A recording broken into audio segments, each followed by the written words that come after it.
Olá, boa tarde. A expectativa nesta semana no Senado é com a votação do segundo turno da reforma da Previdência. A análise deve ocorrer amanhã. Vamos saber dos últimos detalhes da tramitação com a repórter Isabela Dutra. Boa tarde, Isabela. Boa tarde, Hermes. Boa tarde a todos. Realmente, Hermes, a votação da reforma da Previdência é o principal assunto, é o foco principal aqui do Senado essa semana. A votação em segundo turno no plenário do Senado vai acontecer amanhã às 14h. Mas antes disso, Hermes, os senadores vão se reunir na Comissão de Constituição e Justiça para apreciar o parecer do relator, senador Tasso Gereissati, sobre as emendas apresentadas em plenário. Foram apresentadas 11 emendas ao todo, lembrando que agora são emendas de redação, não cabe mais apresentar emendas de mérito. Essas emendas foram apresentadas depois da votação em primeiro turno e terão que ser votadas amanhã, antes da reforma vir para o plenário do Senado. Lembrando, a votação na CCJ, então, está prevista para as 11 da manhã e logo em seguida os senadores vão para o plenário às 14h para votar em segundo turno em plenário. Vamos ver os principais detalhes da proposta de reforma e como foram as sessões de discussão nas últimas 2 semanas. Foram 3 sessões de discussão da matéria em plenário antes da votação em segundo turno. A proposta recebeu 11 emendas após a votação em primeiro turno. Recolhi aqui assinaturas e apresentei 6 destaques. E, claro, depois vamos ter o debate, 6 emendas supressivas, que é o que é possível. Mas depois vamos ter ainda o debate do destaque, que aquele é possível na votação final aqui no plenário. O texto que vai ser votado pelo Senado mantém os pontos principais do que foi aprovado pelos deputados. Idade mínima de aposentadoria de 65 anos para homens e 62 para mulheres, tanto na iniciativa privada quanto para servidores públicos. Tempo mínimo de contribuição no setor privado de 15 anos para mulheres e 20 anos para homens. Para os que já estão no mercado de trabalho, o tempo é de 15 anos. No funcionalismo público, o tempo de contribuição é de 25 anos para homens e mulheres. O texto também aumenta as alíquotas de contribuição para quem ganha acima do teto do INSS, e estabelece regras de transição para os atuais assalariados. Professores do ensino básico, policiais federais, legislativos e agentes penitenciários e educativos vão ter regras diferenciadas. Os senadores retiraram do texto mudanças que seriam feitas nas regras do benefício de prestação continuada, da pensão por morte e do abono salarial. Não tira privilégio essa reforma da Previdência, não gera emprego e nem alavanca a economia. Eu queria chamar a atenção dos colegas que ainda dá tempo a gente rever isso. Se não houver essa correção do sistema previdenciário brasileiro, nós vamos chegar num colapso capaz de ferir aquilo que é o bem jurídico mais importante nesse aspecto, que é o recebimento das aposentadorias e das pensões. Então é necessário fazer, ninguém gostaria de estar fazendo essa discussão e essa aprovação agora, mas ela é necessária e será feita nesse momento para bem do país. A votação está marcada para a próxima terça-feira, dia 22. Pela manhã, o parecer do relator sobre as novas emendas vai ser analisado na Comissão de Constituição e Justiça e à tarde o texto vai ser votado em plenário, já com parecer sobre as emendas. O acordo sobre a divisão dos recursos do excedente do pré-sal foi o que permitiu que a reforma avançasse aqui no Senado. A expectativa é votarmos na terça-feira. Acho que temos um ambiente de amplo apoio no Senado Federal. Temos mantido conversas permanentes com as principais lideranças partidárias e a expectativa, portanto, é boa. E vamos falar agora sobre a PEC paralela? Lembrando que PEC paralela é aquela outra proposta de reforma onde os senadores vão incluir todas as sugestões de mudança que eles gostariam de ter feito no texto principal da reforma principal, mas não fizeram para que ela não precisasse voltar para a Câmara dos Deputados. Uma dessas mudanças é a possibilidade de inclusão de estados e municípios na reforma da Previdência. Até agora já foram apresentadas 168 emendas com sugestões de parlamentares.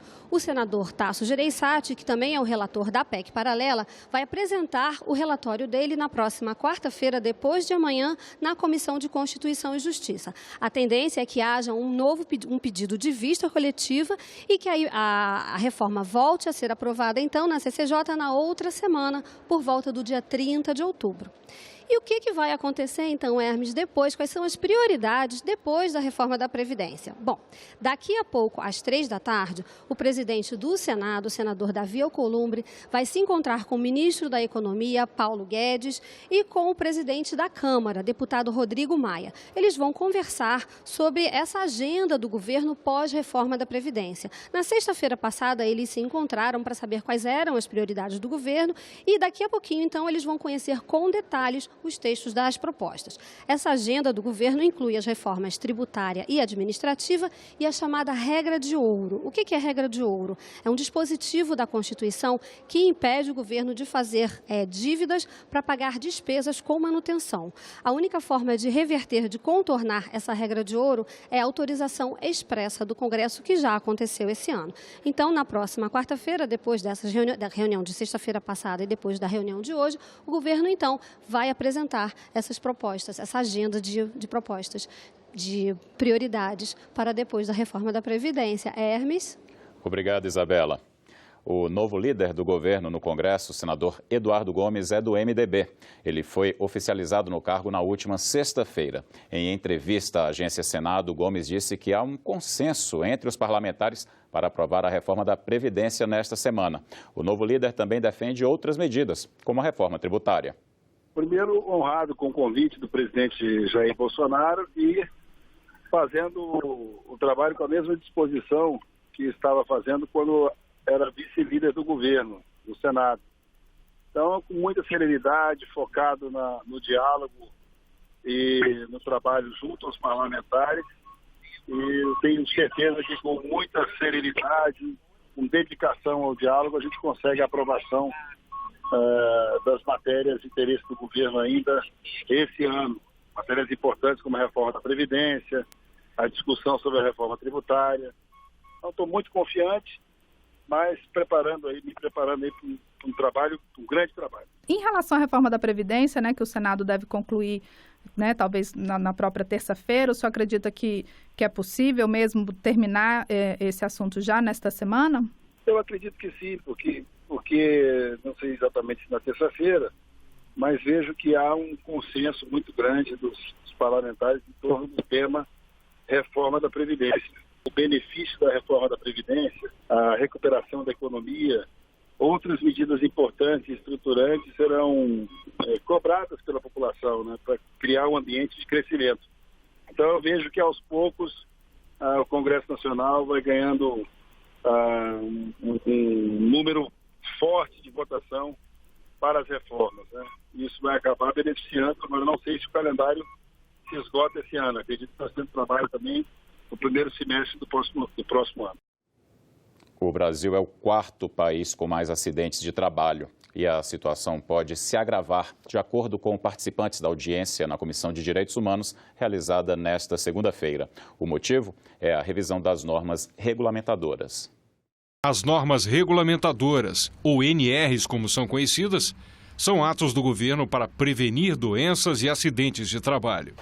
Elas complementam o capítulo 5 da CLT e apresentam obrigações e deveres a serem cumpridos por trabalhadores e patrões.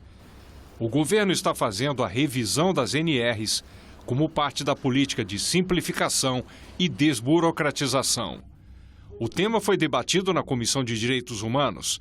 A representante do Ministério Público do Trabalho disse que a revisão é discutida em comissões com representantes do governo, dos patrões e dos empregados. Mas falta tempo para discutir as propostas. Infelizmente, a Secretaria do Trabalho ela está com um calendário com um ritmo apertadíssimo, o que impede uma efetiva discussão por parte da sociedade e dos diretamente interessados. Nós temos recebido os textos às vésperas das reuniões, o que impede obviamente, uma análise criteriosa para que haja uma discussão efetiva. O representante dos auditores do trabalho disse que a revisão dificulta a fiscalização. Flexibilizar é debilitar esse processo garantidor do cumprimento da norma. E que norma é essa? É a norma, como o senador bem lembrou, é a norma que impede o trabalho escravo no Brasil. Porque se eu for olhar para o campo, senador, o trabalho em condições degradantes está concretizado no completo descaso da NR31. A NR31, que é a da segurança e saúde no campo. Na construção civil, da mesma forma, a gente objetiva o que é a condição digna de um trabalhador naquele ramo de atuação, olhando para os parâmetros que regulam um ambiente de trabalho livre de adoecimentos e doenças, de riscos. Os participantes da audiência lembraram que o Brasil é o 4º país em acidentes de trabalho e que a situação pode piorar com a revisão das NRs. Pensão por morte por acidente de trabalho, auxílio-doença por acidente de trabalho, ou seja, estou me atendo apenas ao acidente de trabalho, não estou falando das doenças profissionais. Então, é muito pior, muito pior. 2012 a 2018, 78,9 bilhões, sendo que em 2018 foram 13,1 bilhões. Então, senador, nós não estamos querendo preservar a Previdência Social. Claro. A gente, reduzindo a proteção do trabalhador, nós vamos fazer a Previdência sangrar ainda mais. A precarização com essas NRs sendo revisada da forma como estão sendo revisadas para diminuir a sua intensidade de segurança, ela precariza o local de trabalho, ela vai ocorrer mais acidentes e mais graves. Eu entendo que essa audiência pública não pode terminar aqui e que a gente consiga fazer uma outra, cobrando, exigindo que o governo também venha participar. E está conosco aqui no estúdio o produtor e apresentador do programa Agenda Econômica, o jornalista Zé Paulo Tupinambá. O Tupi traz hoje dados sobre a utilização do cheque especial no Brasil. E é muito bom ter você conosco aqui de novo, Tupi. Oi, Hermes. O prazer também é muito grande para mim. Pois é, os juros do cheque especial continuam altos, né? Como sempre no Brasil. Mesmo no momento em que a taxa básica de juros, a Selic, está no seu menor patamar da história, 5,5% ao ano. Mas os bancos continuam a cobrar juros estratosféricos no cheque especial. O Banco Central informa que agora em outubro, os 4 maiores bancos do Brasil cobram entre 300% e 420% ao ano.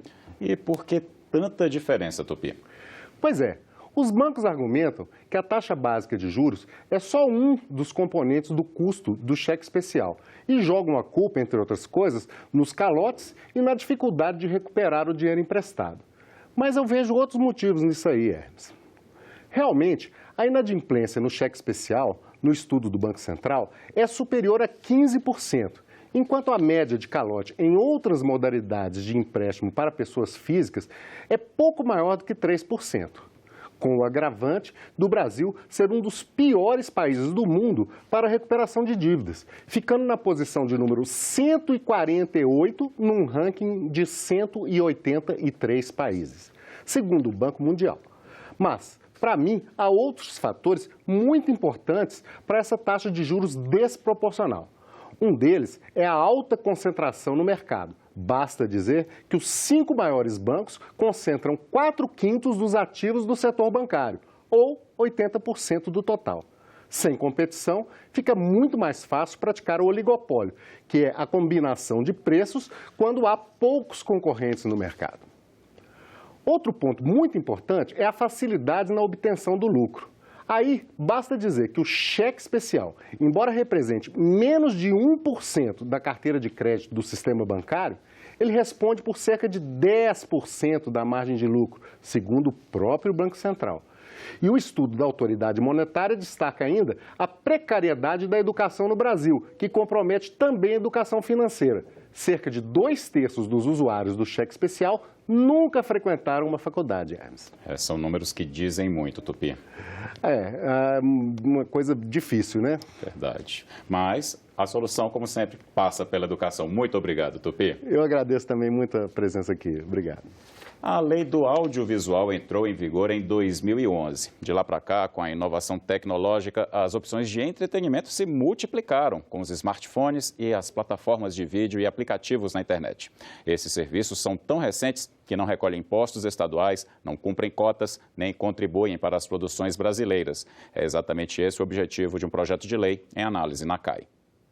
Desde muito antes de ser chamado por esse nome, o setor de audiovisual é um patrimônio do nosso país. Cinema, novelas, documentários, séries, tudo isso representa a nossa cultura. Mas o cenário não é nada favorável. Falta dinheiro. Se no orçamento de 2019 foram propostos 723 milhões, para o ano que vem o valor caiu para 415 milhões. O audiovisual brasileiro, como em qualquer outro país do mundo, tem um custo. A lei em vigor estabelece uma cota de produção nacional na programação das TVs, inclusive as TVs por assinatura. Mas isso não vale para as plataformas da internet, para os vídeos sob demanda. Todos os pedidos de audiência foram contemplados. O projeto é do senador Humberto Costa e está em análise na Comissão de Assuntos Econômicos. Duas visões opostas já foram colocadas nas audiências públicas. Para as emissoras e grandes empresas de comunicação, trata-se de intervencionismo no mercado. Já os produtores independentes e artistas brasileiros defendem a regulamentação. Tratando-se do âmbito de regulamentação do serviço de VOD, não há na atividade econômica regulada no mercado audiovisual um segmento mais regulado do que a radiodifusão. Nós temos hoje o serviço regulado pelo MCTIC, Ministério da Ciência, Tecnologia, Inovações e Comunicações, pela própria Anatel no que diz respeito ao espectro, pela própria Ancine no que diz respeito à obra audiovisual, no Ministério da Justiça no que diz respeito à classificação indicativa. E por aí vai. Então é natural que a pauta da ABERT hoje seja totalmente focada na desregulamentação do setor. A experiência internacional mostra que a construção de marcos regulatórios para os serviços de vídeo por demanda, sobretudo nos países europeus, foi absolutamente fundamental para manter o alinhamento com aquilo que se construiu nesses países de política nacional de cinema e de audiovisual, de desenvolvimento da capacidade desses países serem produtores e difusores de conteúdo nacional próprio. Hoje, no Brasil, carece de uma regulamentação, bem como carece de uma contribuição que esse setor, que é economicamente tão importante, deve dar ao Fundo do Desenvolvimento do Audiovisual no Brasil, que tem por objetivo exatamente financiar toda a produção na área do audiovisual, filmes, séries, animação. O Senado fez na última sexta-feira, Dia do Médico, uma sessão especial para homenagear personalidades da área de saúde que trouxeram contribuições relevantes para a medicina. Um dos médicos agraciados, pioneiro em transplante de pulmão, contou a emoção que é dar a um paciente uma alegria que ele não teria sem a intervenção médica. Essa é a cara da felicidade, né? Ela fez uma coisa que eu achei inesquecível. No 14º dia pós-transplante, ela estava fazendo fisioterapia no corredor do hospital e ela subiu uma escada correndo. E quando chegou no topo da escada, ela teve um ataque de riso. Ela nunca tinha pensado na possibilidade de subir a escada, ainda mais correndo. Quer dizer, a euforia do paciente que recupera o fôlego é uma das coisas mais comoventes do exercício da medicina. Os senadores Isalci Lucas e Nelsinho Trade, autores do requerimento para a realização da sessão especial, disseram que ajudar ao próximo é a condição que caracteriza médicos e médicas e defenderam a celebração do Dia desses profissionais. Meus parabéns aos doutores que convivem com essa dura realidade da saúde brasileira de perto. Parabéns aos médicos que deixam suas cidades para ir para regiões ribeirinhas atender e uma comunidade muitas vezes esquecida e carente de atenção. O médico age, portanto, não apenas desenvolvendo ou dando saúde às pessoas, mas permitindo que a sociedade como um todo possa gerir sua vida. O médico sabe qual o medicamento necessário ao paciente. Ele deve atendê-lo com rapidez e acerto e conseguir evitar que determinadas doenças debilitantes prejudiquem o paciente no âmbito do trabalho e de sua vida cotidiana. A medicina é vocação. dedicação, prazer, cansaço, é sacrificar o tempo com a família e os amigos para ajudar o próximo.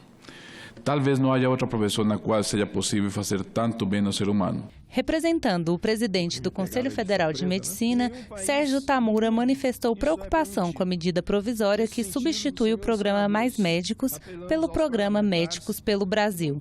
A flexibilização do Revalida e a contratação direta dos médicos por meio de consórcio, entre outras, configuram séria ameaça à saúde da nossa população. Todos os médicos formados no exterior, independente da faculdade que tenham feito, são bem-vindos, mas necessitam de ser submetidos ao exame do Revalida nos moldes que são hoje. Não existe reserva de mercado ou discriminação da nossa parte. Estamos somente preocupados no bom atendimento à nossa população. Secretários-gerais de parlamentos de países que falam a língua portuguesa estão reunidos em Brasília para um encontro de intercâmbio técnico.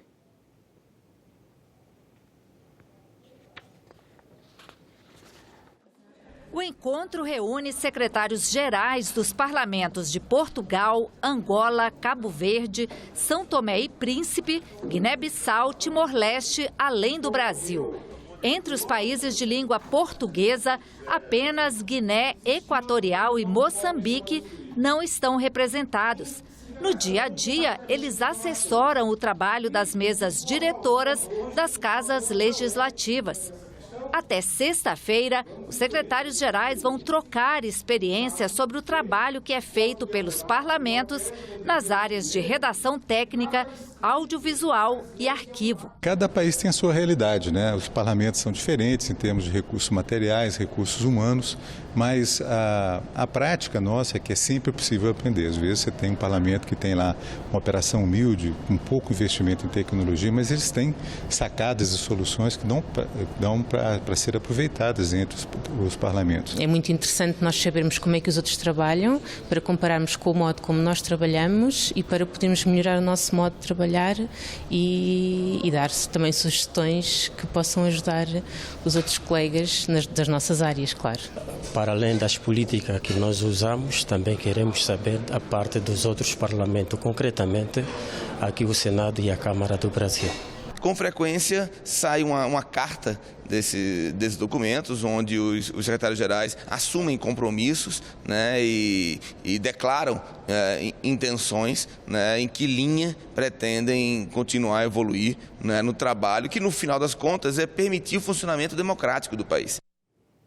O plenário do Senado aprovou o projeto que dá prazo máximo de 30 dias após pedido médico para a rede pública de saúde fazer exames de câncer. O relator da proposta, senador Nelsinho Trade, é o nosso entrevistado de hoje. Olá! Fazer com que exames de câncer sejam feitos pela rede pública de saúde em até 30 dias após o pedido médico é o objetivo de um projeto de lei aprovado pelo Senado. Nosso convidado é o senador Nelsinho Trade, do PSD do Mato Grosso do Sul, relator da matéria. Seja bem-vindo, senador. Obrigada pela presença. Renata, é um prazer estar aqui falando no programa Argumento da TV Senado, um programa extremamente ilustrativo que leva ao conhecimento das boas práticas, das boas matérias, das boas proposições que vêm aqui para o Senado da República. Dentre elas, essa que você acabou de se referir. Senador, hoje, em muitos casos, um diagnóstico de câncer não é mais visto como uma sentença de morte.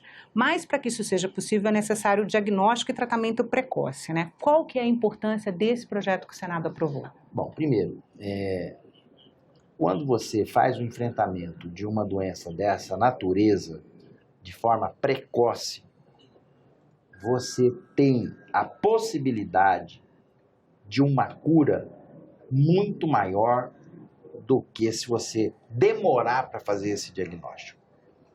Isso reflete diretamente nos gastos que o poder público iria ter que fazer recebendo um paciente no estádio avançado da doença neoplásica, que é a doença do câncer. Ou seja, às vezes a pessoa pode pensar, poxa, 30 dias para agilizar, vai despender muito custo do governo federal, vai ter que contratar mais gente, vai ter que correr com os exames. mesmo assim, sai muito mais barato do que você prestar assistência a um paciente em fase terminal de um câncer, de uma doença maligna. Senador, a lei entra em vigor 180 dias após a sanção, né? E o senhor já foi prefeito. O senhor acredita que é tempo suficiente para os gestores públicos se adaptarem? Eu penso que sim, porque há uma parcela que não é muito grande, ainda bem, que é acometida por câncer no nosso país. E esse pessoal, tendo a oportunidade de uma suspeita num exame preventivo, que é alardeado por todos os órgãos de comunicação do nosso país, em outubro, por causa do câncer da mama e o câncer do colo do útero.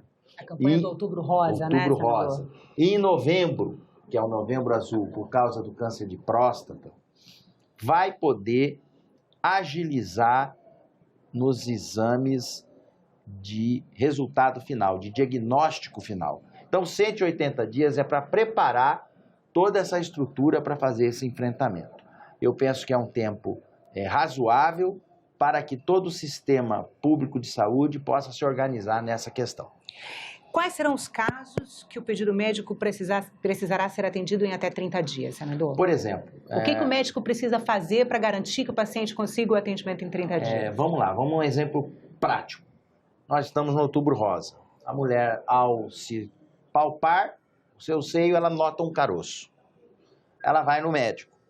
O médico faz ali um ultrassom e descobre que é um caroço que pode vir a ser um câncer. A partir desse momento que ele escreve, paciente de 42 anos, nódulo endurecido, enraizado no quadrante superior do seio esquerdo. Solicito biópsia para confirmar se é câncer ou não. A hora que esse exame sai da mão dessa paciente e chega no local onde faz a biópsia, você tem 30 dias para entregar o resultado de volta. O que isso vai... 30 dias para dar o resultado ou 30 dias para fazer o exame?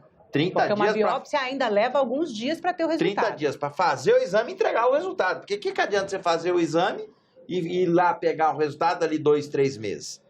Não tem. A lei, ela diz o seguinte, tem que chegar na mão do médico que está conduzindo em 30 dias a suspeita de um câncer ou não. Porque qual que é a vantagem? Vamos supor que essa paciente que nós estamos falando detecta o câncer.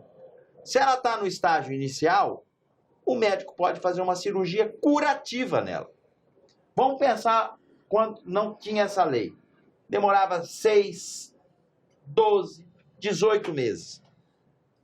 Quando ela chegava de volta no médico com o resultado, um ano depois, esse tumor já estava enraizado de uma tal forma que já foi para o fígado, já foi para o rim, já foi para o cérebro, e aí não tem mais jeito.